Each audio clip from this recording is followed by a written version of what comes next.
अस्सलाम वालेकुम स्टूडेंट्स। जो हमने नेक्स्ट पढ़ना है ये मेंटेनेंस फंक्शंस के अंदर ही हम आगे से कंटिन्यू करेंगे। इसमें यहाँ पर इन्होंने इसकी आइज़ के बारे में बताया। इन्होंने कहा है कि ऑक्टोपसेस और कटल फिश और स्क्विड की आइज़ जो होती हैं वो काफ़ी हद तक वर्टिब्रेट की आइज़ से मिलती हैं और इनका स्ट्रक्चर वर्टिब्रेट आइज़ से इसलिए ज़्यादा मिलता है क्योंकि ये दोनों जो हैं सिमिलर जो है माहौल में रह रहे हैं, जो है इनके अंदर वेल डेवलप्ड ये हैं और इसलिए हम कह सकते हैं कि ये दोनों कन्वर्जेंट एवोल्यूशन की एग्जांपल है। कन्वर्जेंट एवोल्यूशन में ये होता है कि हमारे पास ऑर्गेनिज्म जो हैं एक ही तरह की कंडीशन में रहे ना, तो हालांकि वो ऑर्गेनिजम्स एक दूसरे के साथ रिलेटेड नहीं होते। जैसा कि वर्टिब्रेट्स हैं और ये ऑक्टोपस, स्क्विड और कटल फिश वगैरह तो इनवर्टिब्रेट्स हैं, तो वर्टिब्रेट इनवर्टिब्रेट दोनों काफ़ी एक दूसरे से मुख्तलिफ है, लेकिन एक जैसे माहौल में या सिमिलर कंडीशन में रहने की वजह से उनके अंदर सिमिलर स्ट्रक्चर्स डेवलप हो जाते हैं। इसे कहते हैं कन्वर्जेंट एवोल्यूशन। तो हमारे पास इनकी आइज़ जो है चूँकि वर्टिब्रेट्स की आइज़ से मिलती जुलती है, तो इसलिए ये कन्वर्जेंट एवोल्यूशन की एग्जांपल है। ठीक है, अब उन्होंने बताया है कि लेकिन अगर इनके अंदर सिमिलैरिटीज़ हैं इनकी आइज़ के अंदर, तो देयर आर सम डिफरेंसेस। और डिफरेंसेस क्या हैं? अब इस पिक्चर के अंदर आपको ऑक्टोपस और ह्यूमन की आई का डिफरेंस नज़र आ रहा है। ह्यूमन जो है एक वर्टिब्रेट है और ऑक्टोपस जो है एक सेफेलोपोड है। तो अब अगर आप देखें तो इनकी आइज़ में जो मेन डिफरेंस है वो ये है कि अगर आप ह्यूमन या वर्टिब्रेट जो हैं इनकी आइज़ को देखें तो इसके अंदर ये जो आपको ये फाइबर्स नज़र आ रहे हैं ये आई बॉल के अंदर हैं। आई बॉल के अंदर हैं ये फाइबर्स। ये क्या हैं? ये नर्व फाइबर्स हैं और ये नर्व फाइबर्स इकट्ठे होकर बाद में ऑप्टिक नर्व बना रहे हैं। ठीक है, और यहाँ पर इस पॉइंट पर वो इकट्ठे हो रहे हैं, तो इस पॉइंट को कहते हैं जी ब्लाइंड स्पॉट। ब्लाइंड स्पॉट जो है ये वो एरिया है रेटिना का वो एरिया है जहाँ पर तमाम नर्व सेल्स जो होते हैं वो इकट्ठे होकर ऑप्टिक नर्व बनाते हैं। और ब्लाइंड स्पॉट के ऊपर अगर लेंस से लाइट फॉल होकर इसके ऊपर गिरेगी तो इस जगह पर कोई इमेज नहीं बनती, क्योंकि यहाँ पर कोई रॉड्स नहीं होते, कोई कोन्स नहीं होती। अगर आप सेफेलोपोड यानी कि ऑक्टोपस के ऊपर आके देखें तो इसकी आई के अंदर फ़र्क ये है कि इसमें नर्व सेल्स जो हैं वो आई बॉल के अंदर नहीं हैं, बल्कि वो आई बॉल के बाहर हैं। ठीक है, आउटसाइड द आई बॉल जो है नर्व सेल्स हैं और ये आउटसाइड द आई बॉल जो है इसको लीव कर रहे हैं और बाद में इकट्ठे होकर ऑप्टिक नर्व बना रहे हैं। सो इसके अंदर चूँकि अंदर नहीं मौजूद है, इसलिए इसके अंदर कोई भी ब्लाइंड स्पॉट नहीं होता। दूसरा जी फ़र्क इसके अंदर ये है कि ये जो सेफेलोपोड्स होते हैं ये फोकस किस तरह करते हैं? ये फोकस करते हैं कि ये अपनी लेंस को आगे करते हैं, पीछे करते हैं, बिल्कुल जिस तरह आपने DSLR कैमरा देखा होगा कि उसके अंदर पिक्चर लेने के लिए हम वो कैमरा आगे पीछे होता है, तो ये फोकसिंग जो है ये लेंस को फॉरवर्ड और बैकवर्ड करके करते हैं। अब उन्होंने नेक्स्ट नॉटलस की आई के बारे में बताया कि ये जो नॉटलस है ये इसकी आई है। इसकी आई के अंदर डिफरेंट बात ये है कि इसके अंदर लेंस नहीं होता, बल्कि इसके अंदर एक डिप्रेशन सा होता है और सी वाटर जो है उसके अंदर एंटर हो रहा होता है, यानी कि इसकी जो आई का जो स्पॉट है वो सी वाटर को एक्सपोज हो रहा है जी। और इसीलिए हम कह सकते हैं कि इसकी आई जो है वो इतनी कॉम्प्लेक्स नहीं है। ठीक है, और इसकी आई जो है ये बिल्कुल पिन होल कैमरे की तरह काम करती है, क्योंकि जो पिन होल कैमरा होता है उसमें भी लेंस नहीं होता। Let's see a pinhole camera. ये पिन होल कैमरा है और इस पिन होल कैमरा के पीछे यहाँ पर ये जो इमेज जो हमने लेनी होती है, यानी कि पिक्चर डायरेक्ट इसके ऊपर बन जाती है और इसके अंदर कोई लेंस नहीं होता। पिन होल कैमरे का प्रिंसिपल ऐसा होता है कि यहाँ पर ये देखें ये होल है, जिस तरह ये बॉक्स है इसमें ये होल है और इस पर लाइट फॉल कर रही है और ये सामने कोई इमेज है, तो ये पीछे हमने जो जिसके ऊपर हमने पिक्चर लेनी है वो चीज़ या वो शीट रखी हुई है, तो यहाँ से लाइट इस पिन होल के अंदर से गुजरेगी और इसके बाद इसके ऊपर जो है इमेज बन जाएगी। तो बिल्कुल इसी तरह नॉटलस की आँख के अंदर भी इस तरह एक होल होता है और वो चीज़ों को देखता है और बाद में उसको इमेज जो है वो परसीव होती है। अब इसके बाद इन्होंने इस पैराग्राफ में सेंसरी रिसेप्टर्स के बारे में बताया है। सेफेलोपोड्स के अंदर सेंसरी रिसेप्टर्स होते हैं, they have statocysts, they have osphradia, they may have they have additional chemoreceptors और टैक्टाइल रिसेप्टर्स भी इनके अंदर होते हैं। तो सबसे पहले स्टेटोसिस को देते हैं। स्टेटोसिस जो होते हैं ये आपको पता है ग्रेविटी और एक्सलरेशन, यानी कि इसकी बॉडी की लोकोमोशन की डायरेक्शन और जो है पोजीशन को बताते हैं और बताते हैं कि किस तरह की जो है एक्सलरेशन कैसा हो रहा है, रोटेशनल हो रहा है या लीनियर एक्सलरेशन हो रहा है, ये स्टेटोसिस बताते हैं। अब स्टेटोसिस की जो पोजीशन है वो कहाँ पर होती है? They are in cartilages next to brain, यानी कि जो ब्रेन है, ब्रेन के साथ जो मेंटल जो उसके अंदर कार्टिलेज मौजूद है उस जगह पर ये मौजूद होंगे स्टेटोसिस्ट, ठीक है। उसके बाद जी सेकंड चीज़ है इसके अंदर ऑस्फेरेडिया। ऑस्फेरेडिया जो होते हैं वो सिर्फ और सिर्फ नॉटलस के अंदर होते हैं, लेकिन बाकी सब के अंदर चूँकि टच रिसेप्टर्स होंगे या टेक्टाइल रिसेप्टर्स होते हैं, और कीमो रिसेप्टर्स भी कुछ स्पीशीज़ के अंदर मौजूद है। पूरी बॉडी के अंदर उनके टेक्टाइल रिसेप्टर्स भी होते हैं और कुछ कीमो रिसेप्टर्स भी होते हैं। उसके बाद जी इन्होंने नेक्स्ट बताया है कि इनके अंदर एक ख़ास बात होती है सेफेलोपोड्स के अंदर कि वो अपनी बॉडी के कलर चेंज कर सकते हैं। उनके अंदर कलर प्रोड्यूस करने वाले पिगमेंट सेल्स होते हैं जिन्हें कहते हैं क्रोमेटोफोर्स। अब आप इस पिक्चर में देखें, ये हमारे पास एक स्क्विड की पिक्चर है। इसमें ये आपको क्रोमेटोफोर्स जो है नज़र आ रहे हैं, छोटे छोटे सारे सेल्स हैं इसकी पूरी बॉडी के अंदर, और इन क्रोमेटोफोर्स की वजह से अपना कलर चेंज कर सकता है। इन क्रोमेटोफोर्स के साथ मसल्स अटैच हुए होते हैं, और वो मसल्स जो है जब कंट्रैक्ट करते हैं ना तो क्रोमेटोफोर्स बिल्कुल एक्सपैंड हो जाते हैं, यानी कि उनका कलर ज़्यादा विजिबल हो जाता है और उसकी वजह से एनिमल की बॉडी का कलर चेंज हो जाता है, ठीक है। अब कुछ एनिमल्स में ये भी सलाहियत होती है कि वो जो है अपने ना सिर्फ कलर चेंज कर सकते हैं, बल्कि जो ही उन्हें अलार्म होता है या ख़तरा होता है तो वो अपने अंदर से इंक को डिस्चार्ज कर सकते हैं, ठीक है। जिस तरह के अपने अब डिफेंसिव डिस्प्ले जब होता है, यानी कि अपने डिफेंस अपना दिफा करना होता है प्रीडेटर से, तो ये क्या करते हैं कि अपने प्रीडेटर को डराने के लिए ना सिर्फ इंक डिस्चार्ज कर सकते हैं, बल्कि इनकी पूरी बॉडी के ऊपर जो है कलर्स, जो उसकी बॉडी कलर है वो वेव्स की फॉर्म में कलर जो है वो चेंज होता रहता है, और ऐसे लगता है कि वो एक फ्लिकरिंग पैटर्न में है, यानी कि जलते बुझते दिए की तरह जो है ना उनका जो बॉडी का कलर है वो चेंज हो रहा होता है वेव्स की तरह, वेव्स की फॉर्म में, ठीक है।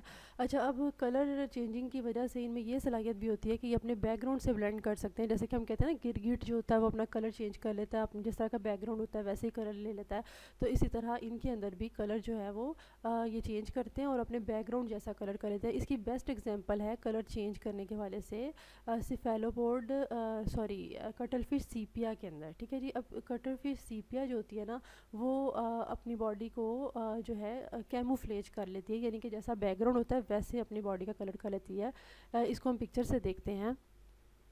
यहाँ पर ये कटल फिश सीपिया है, और ये कटल फिश जो है ये इसके पीछे वाला जो बैकग्राउंड है वो एक चेकर बोर्ड बैकग्राउंड है, यानी कि इसके ऊपर चेकर बोर्ड बना हुआ है, ये बॉक्सेस से बने हुए इस तरह के जो पैटर्न है इसको चेकर बोर्ड कहते हैं। तो ये जो सीपिया है इसने अपनी बॉडी को ब्लैक एंड वाइट कर लिया और उसके साथ बिल्कुल ब्लेंड कर लिया अपने आप को। और कुछ स्पीशीज़ ऐसी भी होती हैं जिनके अंदर ना सिर्फ क्रोमेटोफोर्स की वजह से कलर चेंज होता है, बल्कि उनके अंदर बायोल्यूमिनेसेंस भी है, यानी कि वो उनकी कलर जो है वो अंधेरे में चमकता है, शाइन करता है, इसे कहते हैं बायोल्यूमिनेसेंस। देन इन्होंने बताया है कि जितने भी सेफेलोपोड्स हैं उन सब के पास एक इंक ग्लैंड होता है, जिसको यहाँ पर लेबलिंग में आप देख सकते हो, यहाँ पर इंक सैक लिखा हुआ है, ठीक है। तो ये इंक ग्लैंड होता है, इसके अंदर इंक बनती है, और ये जो इंक सैक होता है या इंक ग्लैंड होता है इनकी एनस के पीछे होता है। ये एनस है और एनस के बिल्कुल पीछे यहाँ पर क्या है, ये इंक सैक है या इंक ग्लैंड है, ठीक है। अब जो इसमें से इंक निकलती है उसका कलर किस तरह का होता है, वो ब्लैक या ब्राउन कलर की होती है, और अगर हम उस इंक की केमिकल कंपोजिशन की बात करें तो उसके अंदर मेलानिन होते हैं और दूसरे केमिकल्स होते हैं। उसके बाद जी ये अपनी इंक क्यों डिस्चार्ज करते हैं, अपने अंदर से इंक क्यों निकालते हैं, इनका मकसद ये होता है कि ये अपने प्रीडेटर को कंफ्यूज कर दें, क्योंकि जब इंक निकालेंगे तो जो है हर तरफ इंक की वजह से ब्राउन या ब्लैक एनवायरनमेंट हो जाएगा और ये भाग जाएगा, ठीक है, एस्केप कर सकता है। अच्छा, अब इसकी हमारे पास एग्जांपल है सिपोइला, एक एनिमल है उसकी। अब अगर आप देखें तो यहाँ पर ये जो एनिमल है दिस इज़ सिपोइला, और ये सिपोइला जो है इस टाइम इंक का डिस्चार्ज कर रहेगा, ठीक है। ये देखें इसमें से इंक रिलीज़ हो रही है। तो सिपोइला आपने देखा था कि अपने अंदर से इंक रिलीज़ करती है, तो उसका जो डिफेंसिव मेथड है वो ये है कि जो ही इस तक प्रीडेटर आता है तो ये क्या करता है, अपनी बॉडी के कलर को डार्क कर लेता है। कैसे डार्क कर लेता है कि उसकी क्रोमेटोफोर जब एक्सपैंड करती है तो उसकी बॉडी कलर डार्क हो जाता है, और डार्क होने के बाद में ये अपने अंदर से इंक रिलीज़ करता है। जब इंक रिलीज़ करेगा तो वो जो प्रीडेटर है वो धोखा खा जाएगा और सिपोइला जो है वहाँ से भाग जाएगा, और भागने के बाद में वो दोबारा से जब वो दूर चला जाएगा उसके बाद अपने बॉडी कलर को नॉर्मल कर लेगा, लाइट कलर कर लेगा। इसके बाद नेक्स्ट टॉपिक है रिप्रोडक्शन एंड डेवलपमेंट। सेफेलोपोड्स जो होते हैं दे आर डाइशियस, यानी कि इनके मेल और फीमेल अलग-अलग हैं, और इनके जो गोनड्स हैं वो इनके विसरल मैस के डोर्सल पोर्शन में, इसको पिक्चर से देखते हैं। अब आप इस स्क्विड के अंदर देखें तो इसके अंदर जो इसका गोनेड है वो क्या है, टेस्टिस, यानी कि ये एक मेल स्क्विड है और इसकी जो टेस्टिस है या इसका ये जो गोनेड है वो इसके मेंटल के इसके अंदर ये जो है मेंटल कैविटी है उसकी एंटीरियर या डॉर्सल पोजीशन में ये है। और इनके अंदर टेस्टिस होते हैं और ये ना अपने स्पर्म्स जो होते हैं ना वो छोटे छोटे पैकेट्स के अंदर रिलीज़ करते हैं। अब स्पर्म्स को पैकेट्स में इनक्लोज करने वाला जो स्ट्रक्चर है वो भी इनकी बॉडी के अंदर होता है। अब वो जो स्पर्म पैकेट्स में सेव हुए हैं वो ये हैं, these are the packets of sperm, और इन पैकेट्स को कहते हैं स्पर्मेटोफोर्स। और इसकी जो फीमेल होती है वो बहुत सारे अंडे रिलीज़ करती है, बहुत ज़्यादा मिक़दार में एग्स रिलीज़ करती है, वो सारे योकी एग्स होते हैं। और वो सारे एग्स जो होते हैं ना उनके ऊपर एक स्टिकी सी सिक्रीशन होती है, ठीक है ना। वो जेल की तरह की सेक्रेशन होती है, वो एग्स के ऊपर उसके ऊपर ले हुई होती है, उसके ऊपर उसने उसको एग्स को कवर किया होता है, ठीक है। जो ही मानी जो है उस जेली लाइक मटेरियल को टच करता है तो वो हार्ड हो जाता है, यानी कि जो उसके ऊपर इनकेसिंग होती है ना जेली लाइक मटेरियल की, वो हार्ड हो जाती है। फिर इसकी पिक्चर देखते हैं। देखिए यहाँ पर ढेर सारे इसके एग्स हैं और एग्स के ऊपर एक जेली लाइक मटेरियल है, और जो ही ये एग्स वाटर में गए तो ये जो जेली लाइक मटेरियल है ये हार्ड हो जाता है। अब हमारे पास यहाँ पर ये पिक्चर जो है ना ये ऑक्टोपस की है, ठीक है। इसके आपको बहुत सारे नज़र आ रहे हैं टेंटिकल्स, ठीक है। अब इसके जो टेंटिकल्स होते हैं ना उनमें से कुछ टेंटिकल्स जो होते हैं they are modified for spermatophore transfer. Spermatophore आपने पैकेट देखा था ना, तो वो मेल में बनता है। तो अब ये अगर मेल है तो इसके अंदर ये हिट्रोकोटाइले मौजूद हैं, और ये हिट्रोकोटाइलस जो होते हैं ये अपने स्पर्मेटोफोर को पिक करते हैं और पिक करके स्पर्मेटोफोर को फीमेल की जो है बॉडी के अंदर इंसर्ट करते हैं। उसके बाद इन्होंने कहा है कि हमारे पास जो लॉलिगो है और जो सीपिया है उनका जो हिट्रोकोटाइलस होता है ना उसके ऊपर सक्कर्स होते हैं। जैसे कि यहाँ पर अगर फ़र्ज़ करें कि ये वो हिट्रोकोटाइलस वाला टेंटिकल है तो इसके ऊपर यहाँ पर आपको सक्कर्स नज़र आ रहे हैं, ठीक है। तो ये इस तरह के सक्कर्स बहुत सारे होते हैं, इनकी बहुत सारी रोज़ होती हैं और ये लॉलिगो और सीपिया के अंदर होती हैं। ये सक्कर्स क्यों होते हैं? ताकि ये स्पर्मेटोफोर वाला जो पैकेट है उसको पकड़ सकें, उसको पिक कर सकें। अब उसके बाद इनके दरमियान में मेल और फीमेल के दरमियान में जब रिप्रोडक्शन होती है तो मेल अपना हिट्रोकोटाइलस जो होता है वो फीमेल की मेंटल कैविटी के अंदर इंसर्ट करता है। उसके हिट्रोकोटाइलस के ऊपर स्पर्मेटोफोर लगा हुआ होता है और कप्यूलेशन या रिप्रोडक्शन के टाइम पर वो अपना स्पर्मेटोफोर उसकी मेंटल कैविटी के अंदर इंसर्ट कर देता है, ठीक है। अब वो फीमेल की मेंटल कैविटी के अंदर जो ओविडक्ट होती है, ओविडक्ट के करीब करीब जो है स्पर्मेटोफोर जो है वहाँ पर फेंकता है, ठीक है। जो ही स्पर्मेटोफोर फीमेल के अंदर चले जाते हैं तो उनके अंदर ये वो अपने स्पर्मेटोफोर के पैकेट खुल जाते हैं और उसके अंदर से स्पर्म्स जो होते हैं वो रिलीज़ होना शुरू हो जाते हैं, ठीक है। एक एजैकुलेटरी मैकेनिज़्म होता है, यानी कि स्पर्म्स के रिलीज़ होने का मैकेनिज़्म होता है, जिससे क्या होता है कि स्पर्म्स उस पैकेट से बाहर निकल के जो है फीमेल के अंदर चले जाते हैं। अगर आप दोबारा से स्पर्मेटोफोर की पिक्चर को देखें तो ये देखें ना, यहाँ पर ये स्पर्मेटोफोर का पैकेट है, इसके अंदर स्पर्म्स है। अब उन्होंने कहा है कि एक एजैकुलेटरी मैकेनिज्म होता है, जब ये फीमेल की बॉडी के अंदर चला जाता है ना तो ये फट जाता है, रप्चर कर जाता है। और ये जो स्पर्मेटोफोर है इसको उन्होंने कहा है कि इसकी शेप जो होती है ना वो बेसबॉल बैट शेप की तरह की होती है, बेसबॉल का बैट होता है उसकी तरह की शेप होती है।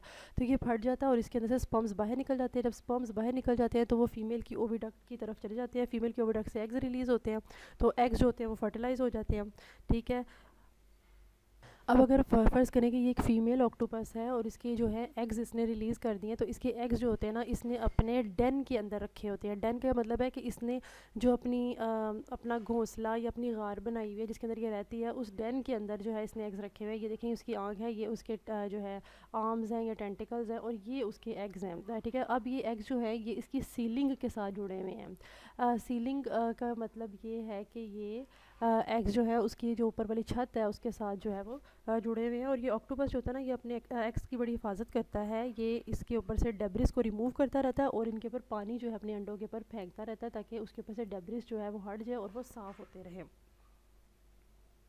उसके बाद जी इन्होंने अपने एग्स की डेवलपमेंट के बारे में बताया है। इन्होंने कहा है कि इनकी जो डेवलपमेंट होती है वो अपनी एग के अंदर होती है, यानी कि एग की मेम्ब्रेन के अंदर का मतलब है कि वो एग के अंदर ही सारी डेवलपमेंट होगी और उसके बाद एग से वो बाहर निकलेगा, हैच होगा, एग टूटेगा, उसमें से जो है मिनिएचर ऑर्गेनिज्म निकलेगा। जो मिनिएचर छोटा सा ऑर्गेनिज्म निकलेगा वो एडल्ट की तरह ही बॉडी होगी, यानी कि कोई लार्वल फॉर्म नहीं होगी, बिल्कुल एडल्ट की तरह होगा, बस साइज़ छोटा होगा। और जब वो एग से निकल जाएगा तो उसके बाद में उसकी जो उसके पेरेंट्स हैं वो बिल्कुल भी परवाह नहीं करते, जस्ट जब तक वो एग है तब तक उसकी केयर करते हैं, उसके बाद उसकी केयर नहीं करते।